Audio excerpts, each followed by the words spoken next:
Oh, is that what it is? I thought that was supposed to start the meeting. It's better than 3 in the morning. 23rd, 2016, traffic and parking meeting to order. We all please stand and pledge allegiance.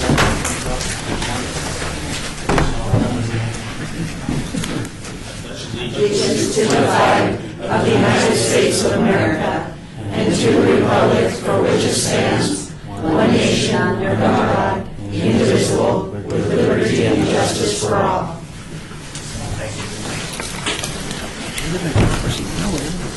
No. Yeah, this is it. Okay, you guys don't do that. Chair Turner. Here. Commissioner Bowers. Here. Commissioner Lieutenant Jacoby. Sergeant Brian Meyer, Metro Police, standing in for Lieutenant Jacoby. Commissioner Aguilar. Excused. Commissioner Burke. Here. Commissioner Erickson. Here. Commissioner Carr. Here. Commissioner Toussaint. Present. You do have a quorum. Thank you. This meeting has been properly noticed and has been posted in accordance with open meeting law requirements. Before we get started, I'd like to introduce Ray Burke to the commission. Ray's got extensive history in traffic engineering, and we're happy to have him on board. Also, Commissioner Lillian Morris had a stroke here a while back, and she will no longer be joining us. She had to move into another ward, and we wish her all the best, and we're receiving a replacement for her at this time, so keep her in your thoughts and prayers. Commissioner Turner, if I could just add a few more announcements. O.C. White, city traffic engineer, he retired last month. Joanna Wadsworth is acting city traffic engineer. And I also wanted to mention we have a board appreciation luncheon coming up. Some of you may have already heard this. We have about over a dozen boards in the city, boards and commissions that really, folks like you, really helps out running the city. And that's going to be on June 28th, Tuesday, noon to 1 at the historic Fifth Street School. And I just want to, again, just remind you that we'd love to see you all there. And with that, I'll turn it over to you. Thank you. At this time, we have a public comment during this portion of the agenda. It must be limited to matters on the agenda for action. If anybody would like to be heard at this time, we'd like to keep it to a minimum. Is there anyone? Are you going to be speaking on item 5? Yes. We'll call you when the time comes. Thank you very much. Seeing no one else, we'll go ahead and get started with the agenda. The next business item is approval of the minutes of October 22nd, 2015. Do I hear a motion? I'll second. All those in favor?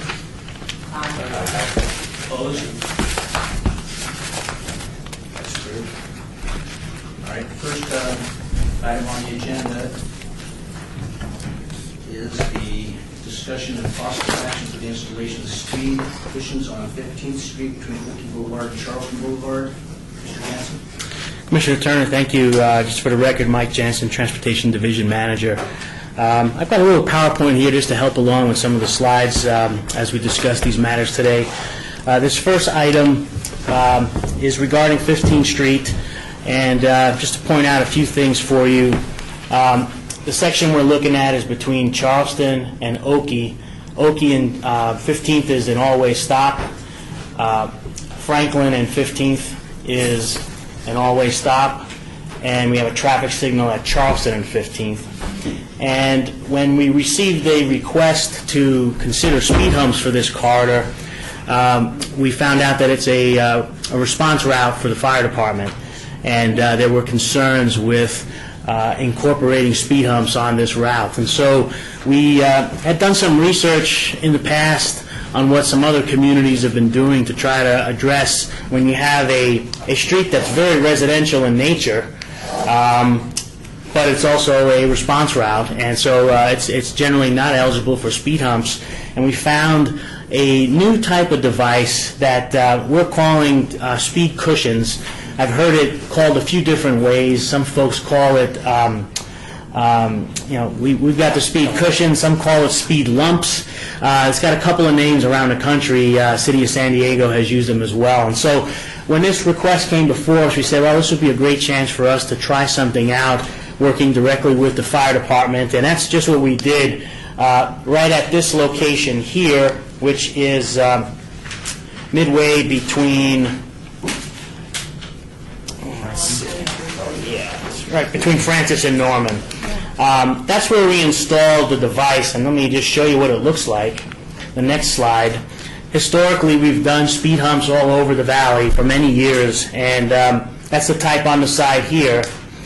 And the challenge with that type of speed hump is when there's an emergency response, the fire truck does have to slow down like everyone else to get over that speed hump, and so that's why they generally do not want to see those on response routes. The uniqueness of the speed cushion is it's actually built and designed to exactly span the width of the fire truck's wheels. And just sneak forward for a moment, we had Dave's fire department crew come to us to the east yard to test it out before we even went into the street. And we had the center section here, had the standard city fire truck come out and test it over. After we passed that first round of testing, we got the approval to move forward to 15th. And the difference here is there's a little bit more marking so that it's a little bit more visible. The edges are painted for approaching drivers. But just to bring you all up to speed, that's the big difference. It's also more costly.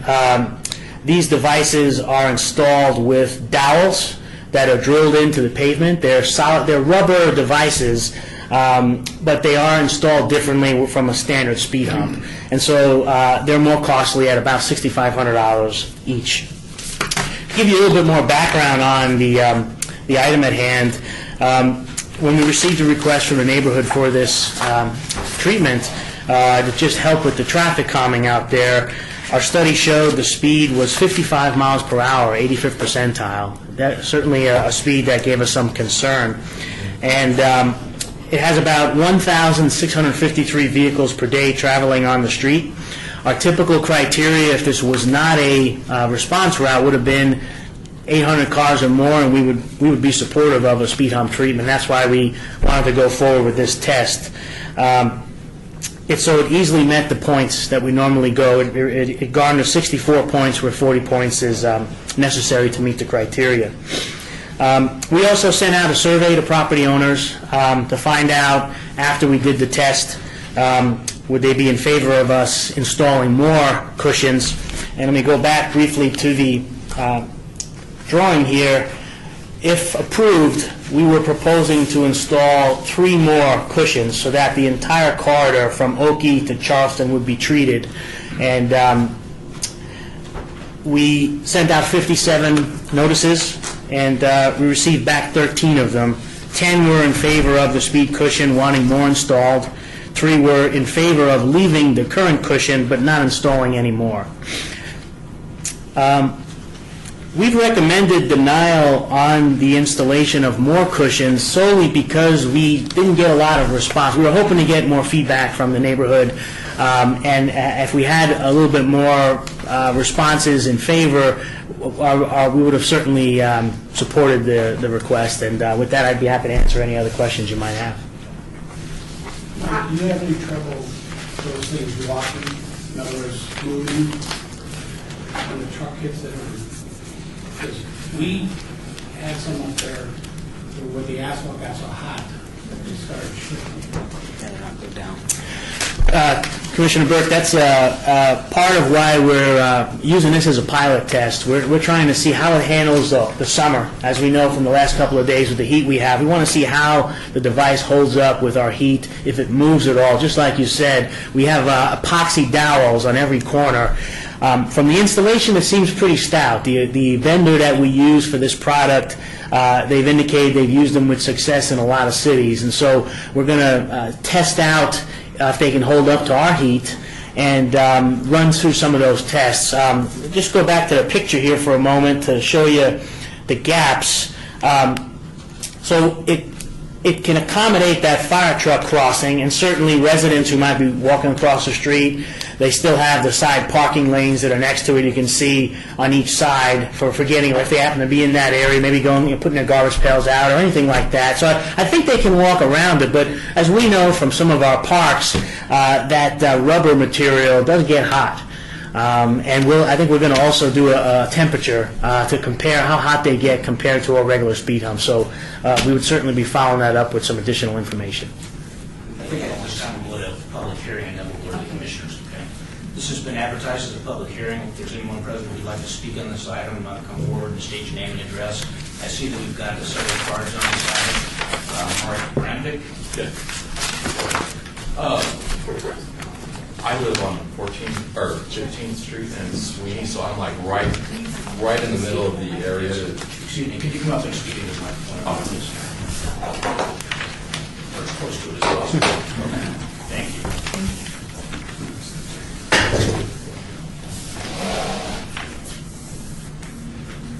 So my name is Mark Brandick. I live on 1436 Sweeney Avenue on the corner of 15th and Sweeney, which would be approximately halfway between Oakey and Franklin, which is one of the areas considered for these speed humps. And I recall being in a meeting with you, and then shortly after that, these came on board, and I was really happy to see that. And the neighbors were as well, and I think it's a resounding success. I mean, from what I've gathered, and everything that he says, I agree with. The place, it's a drag strip. I've lived there for 9 years. All my neighbors have been wanting speed humps or some version of this for at least that many years. I think to base a decision on the amount of responses, I think that I was actually looking for that response, and I almost threw it away myself because it looked like just sort of a mailer from a real estate agent selling houses. It didn't come in I think there would be a better way to gauge interest in this thing than that. I could even volunteer to do signatures from the city if that be, because I can tell you, and no one's able to come to this meeting except for myself and Tony, who lives on that corridor, partly because people are working. I had to get off for work myself, and folks are out of town. And I'm speaking on behalf also of Melissa Clary and Elena Bellman from the Hunters Neighborhood Association. That's our sort of our main corridor. So I'm a little disappointed to hear that they're possibly recommending not doing this, but I can tell you, notwithstanding the amount of responses you got, people are overwhelmingly in support of some version of this. It's just, I was actually surprised when they said 55 miles per hour, but it's a drag strip. It's up and down. It's just a matter of time before some serious injuries happen. So I think that's all I wanted to add. And I think this is a wonderful compromise. I've sat there on a couple of occasions and witnessed one or two emergency vehicles going over the thing, and also I have to negotiate that too, and it does a great job. Great, thank you. That's all I want to say. Thank you. Tony Flanagan, would you like to speak? Yeah, I'm Tony Flanagan. I actually live just north of Charleston and on Bridger and Charleston, and I take the street every day going to work here, and I work down for the county at Winchester Cultural Center, and I enjoy like the quaint drive to work as opposed to like going down to Eastern or Maryland, and I've actually been passed on this road before. It's like there I am going to school. I've been passed, and it's like, okay, that's what it is, I guess, but I can't imagine that this would be a street that somebody needs to pass somebody else on. And the only reason I found out about this is because Mark had told me about this, and I know I probably wasn't included in the sort of surveys because of the just because I'm north of Charleston, I would imagine. But just because I'm somebody that uses this road every day, it's like it isn't. I don't know. It's strange that I've gotten past on this road. I feel, And so when Mark told me about this, I wanted to come forward in support of more of these speed cushions. I think it does. It seems to do its job for that particular area, but we know as soon as they cross that area, we're going to be speeding back up again. So, I think the addition of a few more would be good for the street. So, yeah. Thank you. I don't see any more blue cards on this item. Is there anyone else who'd like to speak on this item? And I'll close the public hearing and I am Ward 3 Commissioner, so I happen to live a block from the speed cushion. And I wanted to first address the notices that we send. In Ward 3, our population, the majority of our population is English as a second language. So when we send something to a ward like ours, it needs to clearly be able to communicate with the recipient of the message. I feel like you probably missed some really good responses from people that are regular pedestrian users of the street, that also are families that live on the street. And I understand that there's a big price difference there. I would recommend that you still, even if you don't do 3, that you go the extra mile and place an additional cushion between Franklin and Oakey. I strongly recommend that. I also want to add that for some reason, because we now have Uber and Lyft as regular, you're shaking your head yes, like you understand what I'm. These vehicles are not easily identifiable. We know it's them because they're the ones speeding. They pretty much all have a U or an L in the window, and I think that we will only see an increase in that traffic behavior in our neighborhood and down 15th Street. So I can only imagine that the cushions will be more expensive to install in the future. And the other thing that I want to add to that is that there is a 4-way stop involved in that area, which is Franklin and 15th Street. And at some point, Franklin must be addressed. There's no stop sign from Maryland Parkway to head east on Franklin. It's the curve. And it's only a matter of time before somebody's kid, dog, I'm sure that vehicles get hit there, but I don't know if there's a way to do some kind of intersectional slowdown that doesn't impede our emergency vehicles, but for forward future thinking, that's probably what it calls for. thank you.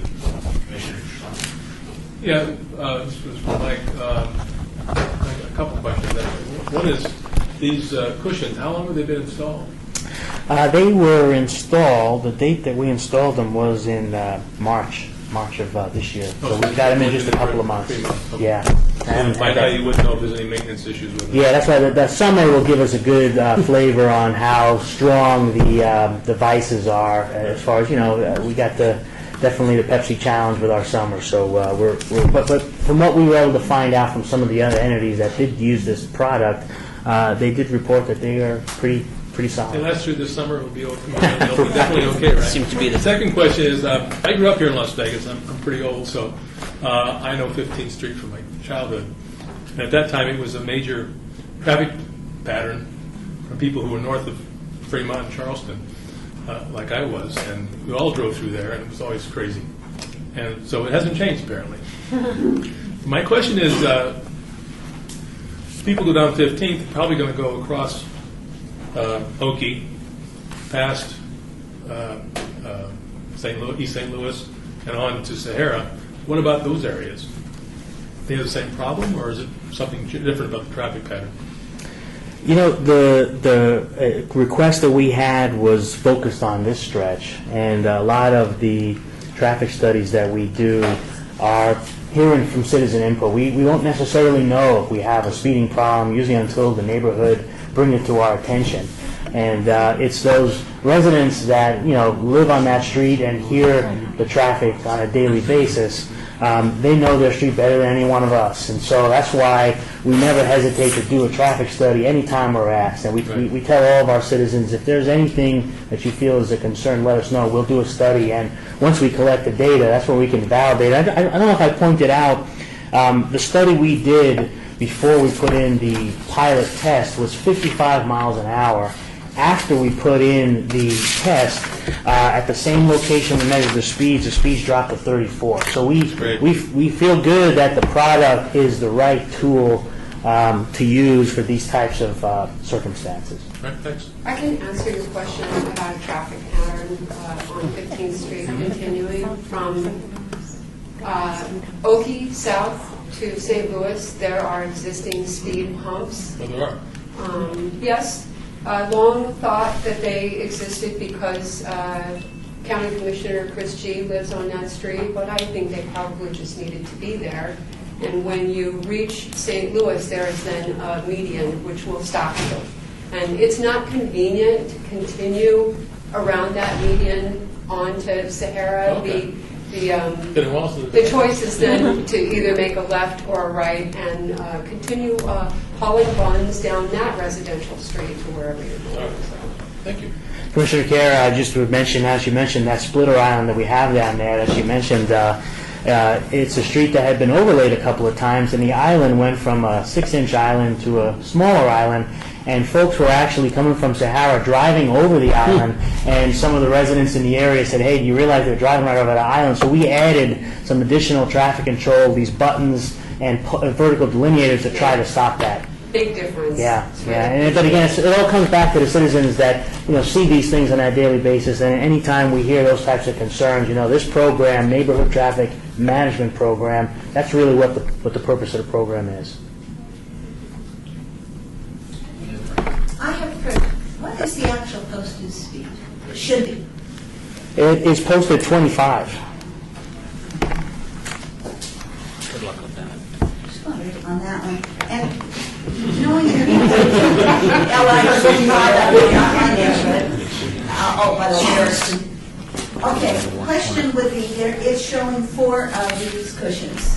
If these were the bumps, would that also be the same with allotment in the same, so it has nothing to do with the spacing of it, it has to do with the change of type? Commissioner Erickson, yeah, exactly. We would laid it out as if it was street eligible for speed humps. It was the same sort of layout spacing, and so that's correct. Mike, Based on your recommendations, would it be wise for us to hold this item until we've got more signatures from the neighbors, or let it go forward to the city council? In the meantime, they can get more signatures and present those at the city council? That was our Commissioner Turner. That was our feeling, was that we didn't want to. The only reason why we didn't support them is we were hoping for more responses, and from a staff level, we felt that we didn't want to go above that. But as we've seen on prior items, the Traffic and Parking Commission can absolutely take into account other items, such as some of the testimony we heard today. And this item would also be going to City Council regardless, and so it would be really at your discretion on how you felt, based on the information we presented today, what you'd like to recommend. Commissioners, I just want to recommend that you get behind this and go forward. If needed, clearly there's a force that will go out and get those signatures. But it makes us look like we're I don't know. It makes us look like we're not neighborhood friendly. To these guys are here, I'm here, and I'm telling you that it's absolutely necessary. And the longer you wait, the more it's going to cost. let's move forward then. Thank you. One more question. Is there any cross gutters through here? It's a good question, Commissioner. We have a few streets in town where valley gutters are like inverted speed humps, Like and Campbell? yeah, we've got a few. And offhand, I don't recall if there's a valley gutter out here that gives you that slowing. No, there is not. I think that, with the speeds we measured, I'm guessing we don't have it. I've been home on that You're airborne. block away for 25 years. But I also don't think that they're going to care if they're here. They're just going to go bumping through. Chairman, through you, Mike, what's the minimum percentage you're looking for as far as response by the public? You know,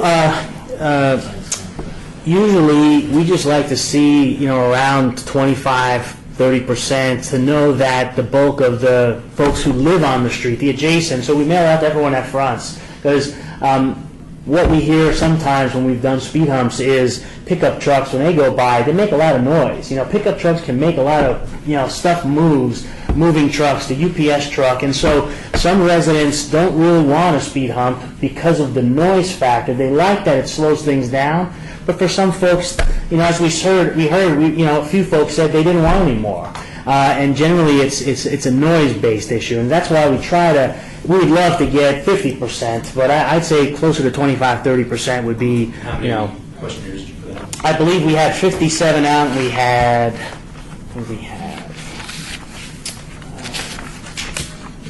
57 and 13 back. So you're getting close to 25%. So hopefully we'll get a better response, and we can work with our citizens to maybe help encourage that response. I think it's a good idea. And then one last question, too, as far as the color itself, you know, I saw you did have some white triangles on those. Is that the best that can be delineated, or is that the MUTCD accepted method? That's actually the standard that is used in MUTCD. Is you know, we use the standard markings, and they are white. Yellow is reserved for other purposes. In some states, they use yellow just for school zones, but in Nevada, this is the standard treatment. And actually, we enhanced these. They didn't actually come with the border white markings. And after hearing some feedback from the fire department, we said, let's go ahead and delineate the entire perimeter of all three. So that was kind of our enhancement, just so that they stand out. Folks aren't surprised when they drive down 15th. And I do believe that the contributions are bilingual, correct? Let me ask Pam, when we sent them out, were they, the letters that we sent out, were they bilingual? Yes, we sent out 2 letters, English and Spanish. We got 2 back in Spanish. Okay. Is there any sound issues with this new technology?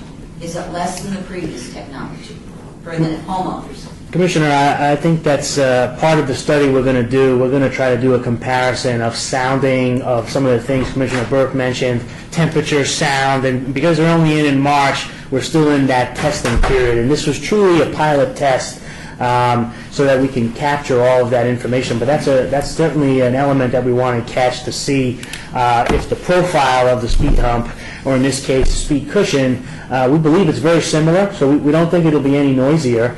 But we haven't actually measured it in the field. And you're looking at what, if this is working, what is the time factor for it to be complete? We were going to use the summer as our testing period, and we'd have a full report at the end of the summer. With just the one? For just that one, yeah. What if you put another one down further, like between Sweeney and Beacon, or Brecken? Just have the 2 out there and test it. Certainly entertain that proposal. I would actually recommend that you put it close to Wentworth, because there's a gentleman that's built a block wall around the front of his property, which is, in my mind, kind of dangerous. I mean, you have to pull out onto the street to see if somebody's coming left or right, and probably slowing traffic at that point. If you were going to pick a point, that would be my favorite spot.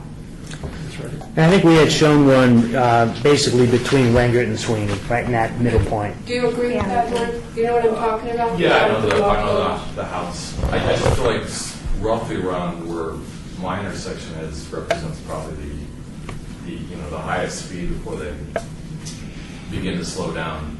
Where are you? I'm right at Sweeney and 15, so I'm basically in the middle of that run.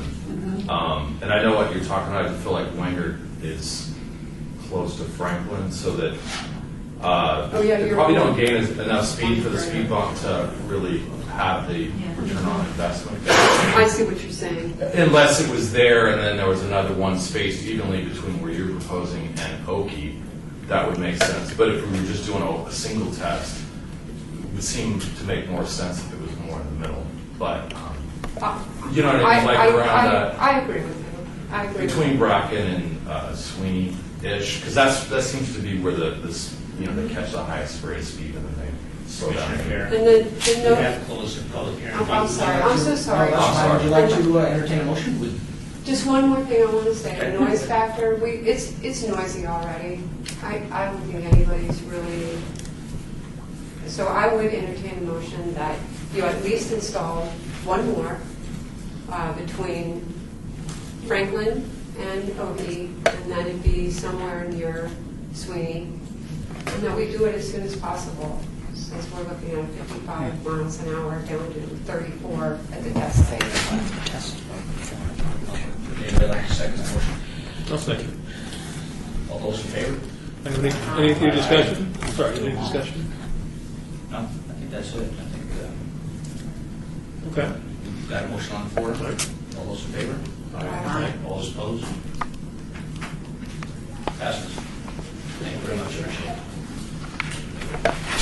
Item number 6, discussion possible action regarding installation of speed humps on Silver Road Street and Pine Avenue and Boys Valley Drive. Mr. Jensen. Thank you, Chairman Turner. Just put that drawing up here for you. The request on speed humps for Silver Grove Street between Royal Pine and Turquoise Valley,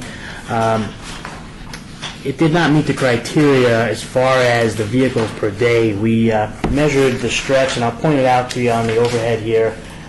We measured about 400 vehicles per day. 412 is what we measured. The typical criteria is 800. And so with that, it got 12 points on our speed hump criteria, where 40's required. As a result, the request was denied, and the requester requested that it be appealed and have Traffic and Parking Commission consider that. We sent out notices to 36 property owners that fronted that stretch. 8 responses came back, 6 were in favor, 2 were opposed. And just for give you a little boundary area, this is Greenmore and Anasazi, and just off the page here is Town Center. So just to orientate everyone where we are. Thank you. This has been advertised as a public hearing. If there's anyone present who'd like to speak on this item, please come forward to the podium. I see that we've got one of our Jennifer Winchester. You can please come forward.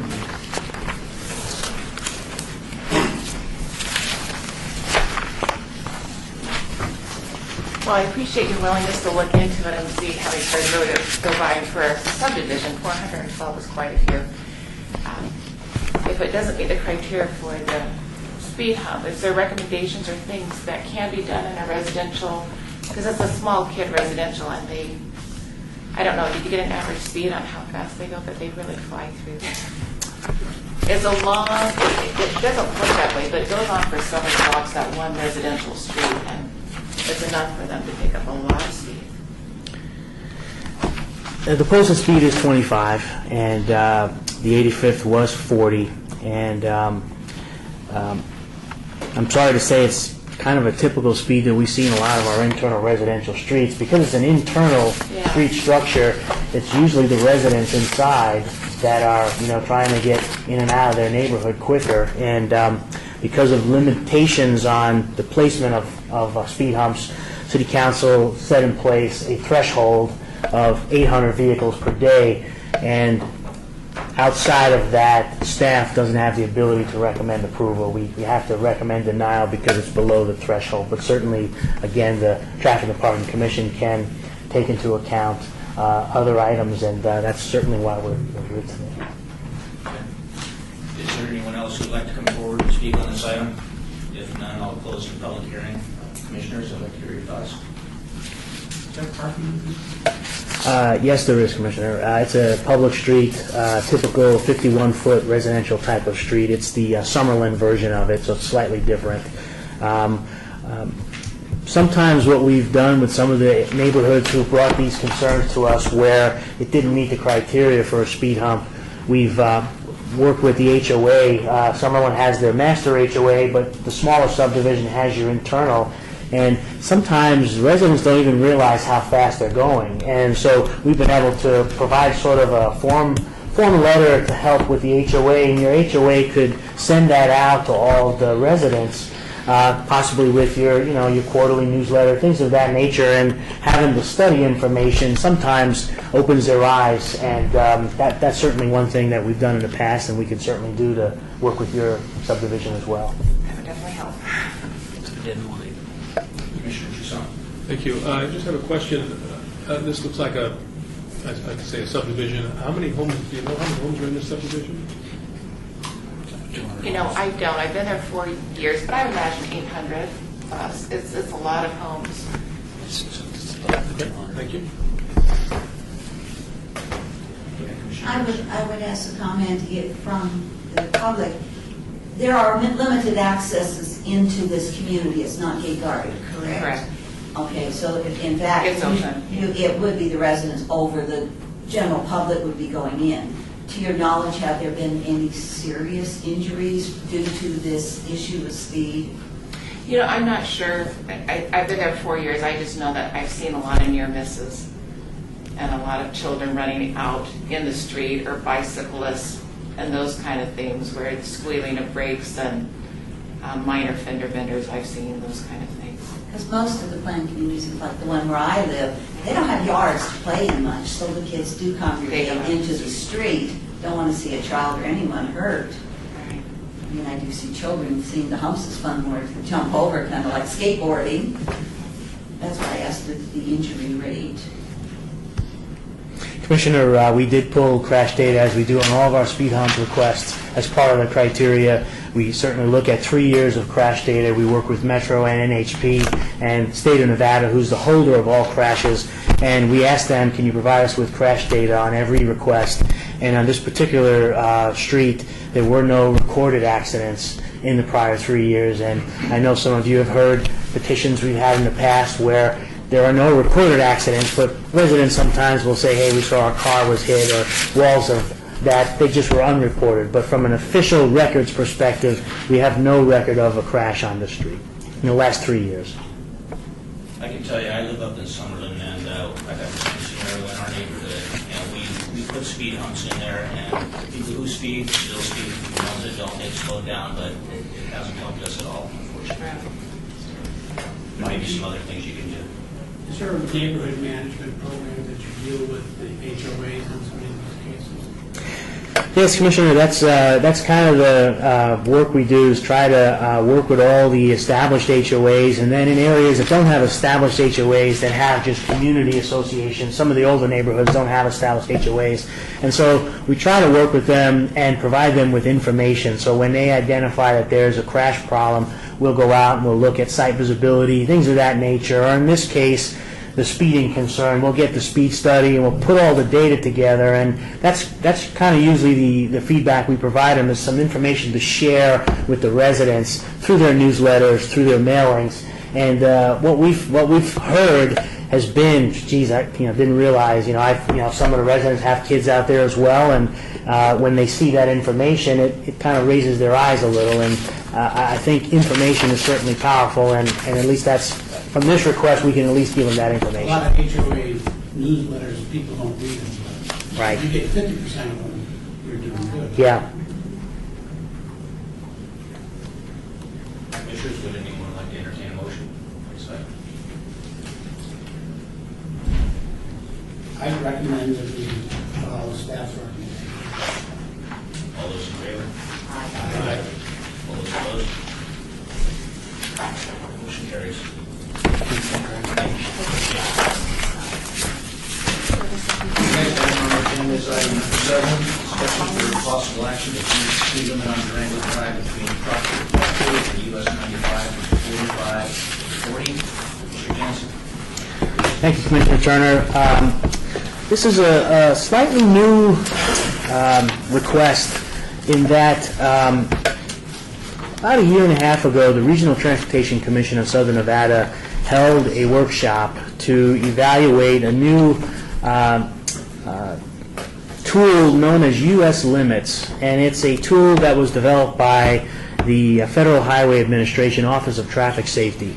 And you've probably heard a lot of discussion on trying to make our streets more complete streets. where we're trying to incorporate things like bike lanes and improved pedestrian crossings, all of those elements associated with other modes. And what U.S. Limits is pretty much trying to make sure that when we set our speed limits, we take into account all of these additional factors from a complete street perspective, as opposed to just the speed that drivers feel comfortable with. So historically, 85th percentile speed was what was used for setting speed limits. So this tool was created, it was introduced to us through the Valley, and we used it on a few corridors so far, and it allows us to check our speed limits. No one asked us to lower the speed limit. We said we want to take a look at a couple of street segments throughout the city and use this tool to evaluate it. And a couple of the things that we obtained to perform the study. We obtained the 50 percentile speed, the 85th percentile speed, the average annual daily traffic, the crash rates, pedestrian and bicycle activity levels on the corridor, whether there was any on-street parking, the number of driveways, since it's an important factor, how many signalized intersections we have, what is the area like, is it just residential or is it commercial or a mixture, and then the roadway geometry. And I want to make a point to talk about the roadway geometry. This is a stretch of Durango where we have the 95 Durango interchange on the far north end. We come out of that interchange, we have a pretty straight section of road until we get down to Centennial Parkway, and then we go into a reverse curve here that brings us back to Tropical. And that reverse curve was giving us a little bit of concern to take a look at this, just see, because it is a tight reverse curve. And so as we went through all of the elements associated with this analysis tool, it came back and recommended that we should consider a 40-mile-per-hour speed limit. And it's interesting in that north of the 95 interchange, Durango is 40 miles an hour. And then there's this stretch that's 45 all the way south. So really what we're recommending today is to extend the 40 down to the intersection of Tropical and Durango so that it's a consistent 40 for that entire stretch. We would also work with Clark County. The section south of Tropical is actually in unincorporated Clark County. And so our counterparts at Clark County, we would present to them the analysis we did and see if they might be willing to consider extending it further down for continuity. But that's, in a sense, what we've been bringing before you today, and we anticipate bringing similar reports to you at future meetings. We really want to take a look at all of our 45-mile-per-hour streets. They're our highest speed corridors. They usually have our most traffic volumes, and again, this is a tool for us to make sure that we're taking into account all elements, ensuring it's a complete street. Great, thank you. Did you look at anything north of 95? That curve right up at Grand Teton gets a little touchy. Oh, yes. Commissioner Burke, that is a stretch that's 40 miles per hour. In this particular case, we just studied the stretch from Durango interchange south, and we'll certainly be doing some additional audits on some of our corridors, but at the present it was really focused on those 45s. Just to give you an example, I can't recall when it was, but before some of the commissioners on this board, we brought to you the same analysis on Martin Luther King from Cary on the north and Symphony Park on the south. That was a corridor that was posted 45. We had quite a few pedestrian crashes on that corridor, very heavy transit corridor, and when we went through the analysis, it recommended lowering it from 45 to 35, and that has been in place now for a while. So it's a tool that we see we want to continue to use, and that's where we're headed. Just to make one general statement, where was this program 20 years ago? I do a lot of handwork. Yes. This, excuse me, real quick here. This item's been advertised in the public hearing. Is there anyone in the public who'd like to speak on this item? If not, I'll close the public hearing and open it up to commissioners. It is, to me, nice not to be going from one speed to another speed and having at least once every month or so being in that area at night especially. It's not a pleasant drive just as it is because of the change. And if you miss it, you miss it, and especially people who don't know where they're going. I mean, that's consistent across the valley. The speed limit changes and over. So yeah, I mean, to me, having one consistent in that area, tropical, beautiful, and going all the way on the other end as Durango curves around, would be a little nicer for people to drive. Is there, aren't there, if I remember right, too, kind of to the north, slightly northwest, there's a huge lot of high-density apartments and other things.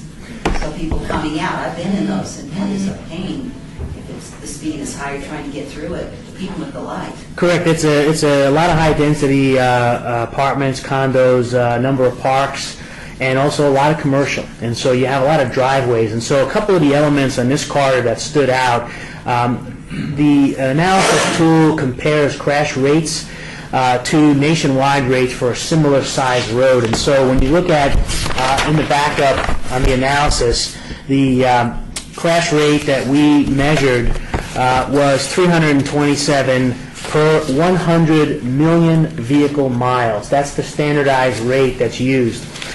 For similar roads across the country, it's actually higher. It's actually 341. So we were okay on the crash rate. Where we were higher was on the injury crash rate. The injury crash rate that we measured was 169 per 100 million vehicle miles.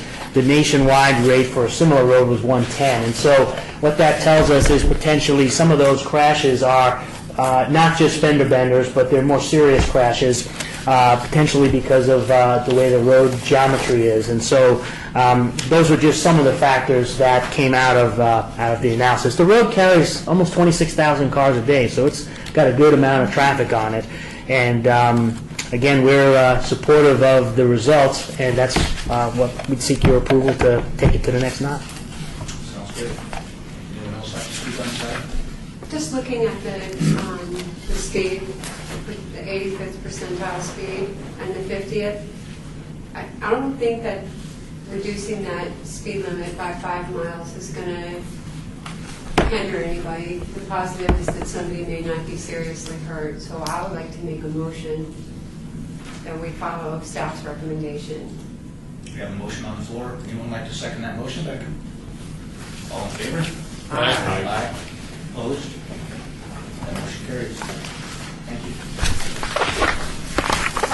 Okay, the next item on the agenda is the discussion for possible action to elect annual officers. Are there any motions on the floor for chairman? Oh, you do such a good job. Can't you just continue on? Thank you. I'll make a motion that we do that. All those in favor? Aye. Opposed? Thank you. All right, Vice Chairman, do you have any motions? I'll motion to leave it as it is. I think in the 3 years I've been here, it works very well. Thank you very much. I second that. All right. All those in favor? Aye. Aye. Opposed? That motion carries as well. Thank you. Next item is citizens' participation. Public comment in this portion of the agenda must be limited to matters. I think John Phillips was the vice chair.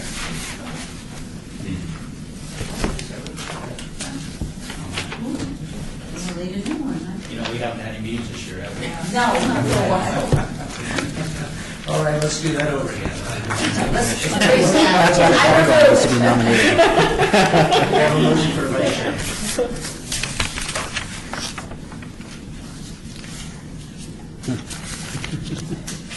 Anyone? That being said, I'll make a motion that Commissioner Carrick.